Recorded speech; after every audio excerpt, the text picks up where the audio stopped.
नमस्कार।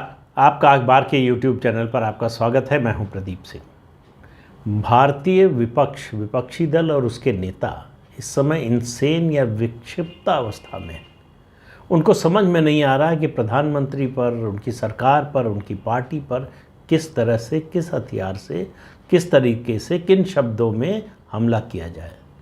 और नतीजा ये हो रहा है कि उन पर हमला करने की बजाय वो एक तरह से देश की अस्मिता पर हमला कर रहे हैं, देश की संस्कृति पर हमला कर रहे हैं।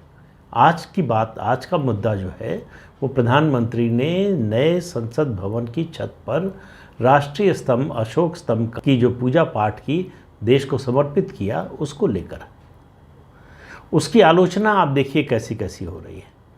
पहले शुरू हुआ कि प्रधानमंत्री ने बाकी विपक्षी दलों को या दूसरे नेताओं को बुलाया क्यों नहीं। सवाल यह है कि बुलाना क्यों चाहिए था। जब इसके शिलान्यास के अवसर पर बुलाया गया था तो आपने बहिष्कार किया। उसके बाद सेंट्रल विस्टा को लेकर आप अदालत में हर मौके पर अड़ंगा डालते रहे, विरोध करते रहे और इसको देश के लिए बुरा बताते रहे, कहते रहे कि देश के गरीबों के साथ मजाक है और पता नहीं क्या क्या कहते रहे। तो अब आपको एतराज़ है कि बुलाया क्यों नहीं, हालांकि बुलाया तो बीजेपी के भी किसी नेता को नहीं। दूसरी बात, अशोक स्तंभ में जो शेर है उसके दांत क्यों खुले हुए हैं, उसका मुंह क्यों खुला हो, उसके दांत क्यों दिख रहे हैं, इसका विरोध हो रहा है।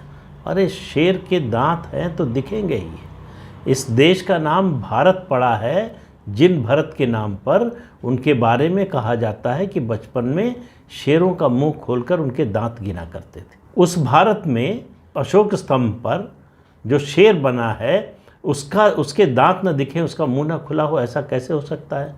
फिर ये आलोचना हुई कि सारनाथ में जो अशोक स्तंभ है उस पर जो ये शेर है और इसमें बहुत अंतर है, इसको बदल दिया गया है। जिन लोगों ने बनाया, जो आर्किटेक्ट्स हैं, उनका हूबहू वैसा है। फ़र्क ये है कि वो उसका साइज़ जो है छोटा है। आप सामने से ऐसे आई लेवल पर ऐसे देखते हैं और ये इसकी लंबाई बहुत ज़्यादा है, तो आप नीचे से देखते हैं तो आपको मुंह ज़्यादा खुला हुआ दिखता है। ये देखने का अंतर है, लेकिन ये भी कोई आलोचना की वजह है। तीसरी बात जो सबसे गंभीर है, जो इस बात को साबित करती है कि इस देश में इस समय हिंदू फोबिया चल रहा है, हिंदुओं के खिलाफ एक तरह का अभियान चल रहा है। आलोचना ये हो रही है कि प्रधानमंत्री ने वहाँ पूजा क्यों की, हिंदू धर्म के, सनातन धर्म के हिसाब से पूजा क्यों की। तो सवाल ये है कि किस धर्म के अनुसार पूजा हो। इनसे कोई पूछने जाते हैं अमेरिका में, अमेरिकी कांग्रेस का हर सेशन पादरी की प्रार्थना से शुरू होता है और वो पादरी सरकार द्वारा नियुक्त होता है। उसका वेतन जो है वो लोगों के टैक्स के पैसे से जाता है। यहाँ जो हमारे यहाँ पूजा करने पंडित जी लोग आते हैं, वो उनको दक्षिणा अलग से कुछ मिल जाती है, वो अलग बात है। सरकार की ओर से नहीं मिलता है कुछ, वो कोई सरकार के नौकर नहीं है, सरकार की नौकरी में नहीं है। बात यह है कि समस्या हिंदू धर्म से है, सनातन धर्म से है। लगातार इस तरह के मुद्दे उठाए जाते हैं। प्रश्न ये है कि भारत जहाँ 78-80% आबादी हिंदू है, जिसकी सांस्कृतिक पहचान सनातन धर्म है, वहाँ हिंदू रीति रिवाज नहीं चलेगा तो फिर क्या चलेगा। तो समस्या क्या है। समस्या शुरू हुई है 2014 से, आपको पता है। 2014 में जब नरेंद्र मोदी और बीजेपी को स्पष्ट बहुमत मिला तो ये मानकर 5 साल बिताया जो उनके विरोधी हैं उन्होंने, कि 5 साल ये एक एबरेशन है, हो गया है, गलती से हो गया है, लोगों को गलती का एहसास होगा, 5 साल बाद स्थिति सुधर जाएगी, कांग्रेस फिर सत्ता में आ जाएगी। कांग्रेसी भी इसी उम्मीद में थे कि देखिए हम तो 98 से जो है 2004 तक घर बैठे रहे, 2004 में लोगों ने सत्ता सौंप दी हमको, तो उसी तरह से फिर मिल जाएगी, कुछ करने की ज़रूरत नहीं है। इसी सोच के साथ जो है वो पूरा विपक्ष और उसका जो इकोसिस्टम था वो काम कर रहा था। 2019 आया तो बहुत बड़ा आघात लग गया, उससे बड़ा बहुमत मिल गया। उम्मीद कर रहे थे कि बाहर हो जाएंगे और हो गया इसका उल्टा। तो अब जो है उनकी समस्या सबसे बड़ी ये है, वो चाहे केदारनाथ चले जाएं तो समस्या है, वो काशी विश्वनाथ धाम जाएं तो समस्या है, वो नेपाल में जो है पशुपतिनाथ मंदिर जाएं तो समस्या है, वो किसी भी मंदिर में, मठ में, कहीं भी जाएं प्रधानमंत्री, लोगों को समस्या है। समस्या क्यों है?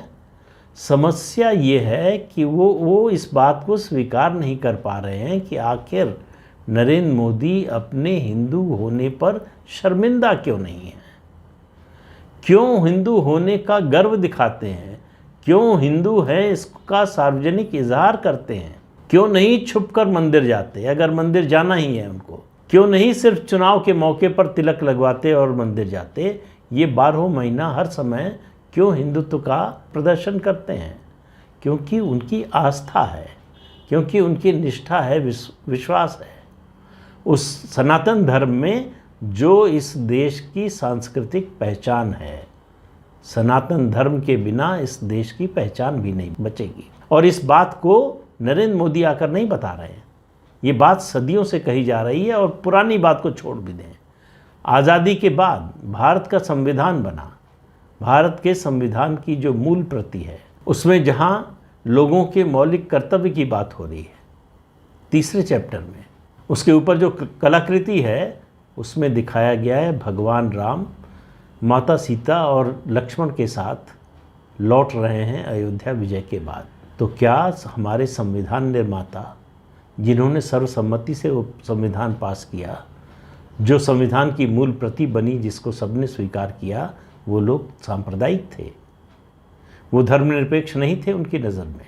और जिस तरह से संविधान की मूल प्रति में हर पन्ने पर इस तरह के चित्र बने हैं, उनके बारे में क्या कहेंगे? जो अभी संसद का भवन है उसमें आप अगर अंदर से गए हो तो देखिए हर जगह संस्कृत के श्लोक आपको मिल जाएंगे, वेदों से पुराणों से हर जगह मिल जाएंगे। तो वो लोग सांप्रदायिक थे। तो वहाँ किसी ने सवाल क्यों नहीं उठाया कि भाई ये उर्दू में क्यों नहीं लिखा गया है, ये फलां में क्यों नहीं लिखा गया है, ये ईसाई धर्म के हिसाब से बाइबल से क्यों नहीं लिया गया, ये कुरान से क्यों नहीं लिया गया? ये सवाल क्यों नहीं उठा था उस समय? तो वो सब लोग सांप्रदायिक थे। मोदी को घेरने के लिए इनके पास कोई तर्क नहीं है। एक तर्क ये दिया गया कि भाई संसद की संपत्ति जो है वो सब कुछ लोकसभा अध्यक्ष के अधीन होती है। बिल्कुल सही बात है, लेकिन संसद की संपत्ति सरकार की संपत्ति नहीं। संसद भवन जो नया बन रहा है वो अभी बन रहा है, अंडर कंस्ट्रक्शन है, अभी पूरा नहीं हुआ है। और शहरी विकास मंत्री ने अभी तक उसको लोकसभा सचिवालय को हैंडओवर नहीं किया है। जिस दिन हैंडओवर हो जाएगा उस दिन उस पर अधिकार जो है लोकसभा अध्यक्ष का होगा। तो इसलिए पूजा में प्रमुख रूप से जो बैठे वो प्रधानमंत्री बैठे, क्योंकि अभी ये सरकार की संपत्ति है, सरकार बनवा रही है। इसमें सांसदों का पैसा नहीं लगा है, सरकारी पैसा लगा है, लोगों का पैसा लगा है। तो प्रधानमंत्री को पूरा अधिकार था वो पूजा करने का। लेकिन कहा जा रहा है कि प्रधानमंत्री ने पूजा करके अपराध किया है। और सीताराम येचुरी तो यहाँ तक चले गए कि ये अनकॉन्स्टिट्यूशनल है, संविधान के विरुद्ध है। संविधान में कहाँ लिखा है भाई ऐसा? तो ये जो मतिभ्रम भी अब मुझे बड़ा छोटा शब्द लगने लगा, बड़ा हल्का शब्द लगने लगा है। जिस तरह से विपक्ष का आचरण है उसको देखते हुए अब आप देखिए कि हमारे सैनिकों पर हमला होता है तो विपक्ष से नारा उठता है, हाउ इज़ द जोश। और जब हमारे सेना के लोग, हमारी थल सेना और वायु सेना के लोग एरियल स्ट्राइक करते हैं और सर्जिकल स्ट्राइक करते हैं तो पूछा जाता है सबूत कहाँ है। यहाँ पहुँच गया है हमारे देश का विपक्ष। इसीलिए जनता की नज़रों से लगातार गिरता जा रहा है, लगातार जनता की नज़र में उसकी विश्वसनीयता गिरती जा रही है। संसद भवन जो बन रहा है और सेंट्रल विस्टा का पार्ट है संसद भवन। ये आपको बता दें कि 1971 में फ्रीज लग गया था। आबादी के अनुसार हर प्रदेश में विधानसभा और लोकसभा सदस्यों की, अभी चूँकि संसद की बात हो रही तो लोकसभा सदस्यों की संख्या तय होती है। आबादी बढ़ रही थी इसलिए रोक लगा दी गई कि 1971 में कि उसका बेस ईयर वही रहेगा, उसी के आधार पर जो है सदस्यों की संख्या तय होगी। और कहा गया कि 45 साल बाद 2026 में जो है फिर से इसका निर्धारण होगा। तो जाहिर है कि 2026 में सिर्फ 4 साल बचे हैं। 2026 में राज्यों में लोकसभा सदस्यों की संख्या बढ़ेगी, लोकसभा चुनाव क्षेत्रों की संख्या बढ़ेगी, तब वो सांसद जो नए आएंगे कहाँ बैठेंगे।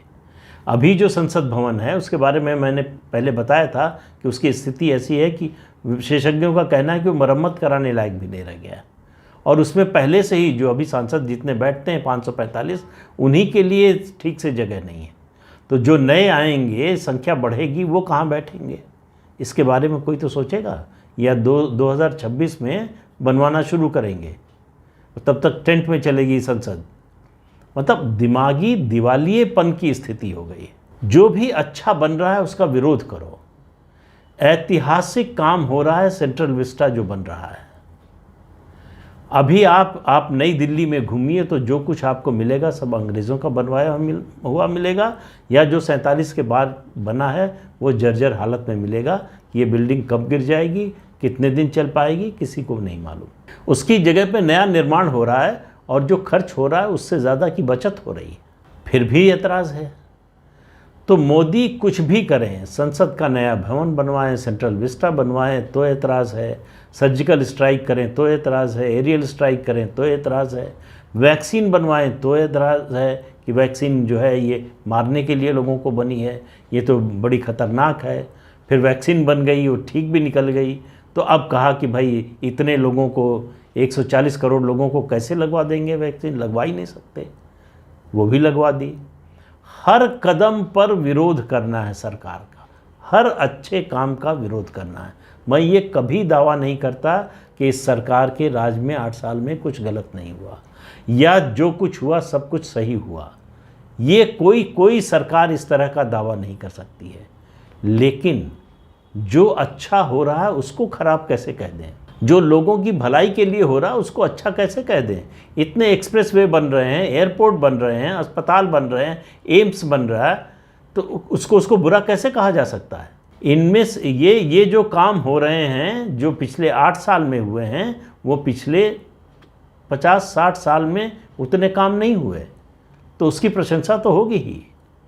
लेकिन विपक्ष को विरोध करना, वो इस बात की भी चिंता नहीं कर रहे हैं कि इस पर आम लोगों के मानस पर इसका क्या असर पड़ रहा है, लोग इसको किस रूप में देख रहे हैं। जितना हमला विपक्ष करता है उतनी मोदी की विश्वसनीयता बढ़ती जाती है। क्यों? लोगों को लगता है कि मोदी जरूर कुछ अच्छा कर रहे हैं, तभी ये सब लोग विरोध कर रहे हैं। कांग्रेस पार्टी भ्रष्टाचार की पर्यायवाची बन चुकी है। कांग्रेस पार्टी के उठने की दूर दूर तक कोई संभावना नहीं है। जो पार्टियां हैं, ये परिवारवादी पार्टियां, जो एक परिवार की पार्टियां बन गई हैं, जितने क्षेत्रीय दल हैं उनमें से ज़्यादातर, उनकी स्थिति किसी से छिपी नहीं है। ऐसे में मोदी एक ऐसे नेता के रूप में उभरे हैं जिसकी संवाद की शैली लोगों को पसंद आ रही, जिसकी संवाद की शैली के साथ साथ उसके कंटेंट पर भी लोगों को भरोसा हो रहा है। जो मानता है कि मोदी बदनीयती से कुछ नहीं कर सकते, गलती तो ज़रूर हो सकती है, और इसलिए मोदी की गलती को माफ़ करने को भी तैयार है, क्योंकि ये बुरी नीयत से नहीं किया गया। जो विपक्ष के नेता हैं उनकी तुलना करते हैं जब लोग, सवाल ये है कि मोदी को हटा दें तो लाएं किसको। जब ये सोचता है आम आदमी, तब उसको लगता है कि मोदी को हटाने का मतलब है अपने भविष्य को खतरे में डालना, भावी पीढ़ियों का भविष्य बर्बाद करना। ये बात जब तक विपक्ष के नेताओं को समझ में नहीं आएगी, उनका रवैया बदलेगा नहीं, और रवैया बदलेगा नहीं तो उनके हालात भी बदलेंगे नहीं। तो इस अंक में इतना ही। अगले अंक में फिर मिलेंगे किसी नए मुद्दे के साथ। तब तक के लिए इजाज़त दीजिए। आपसे अनुरोध है कि ये चैनल देखिए, शेयर कीजिए, लाइक कीजिए और सब्सक्राइब ज़रूर कीजिए। नमस्कार।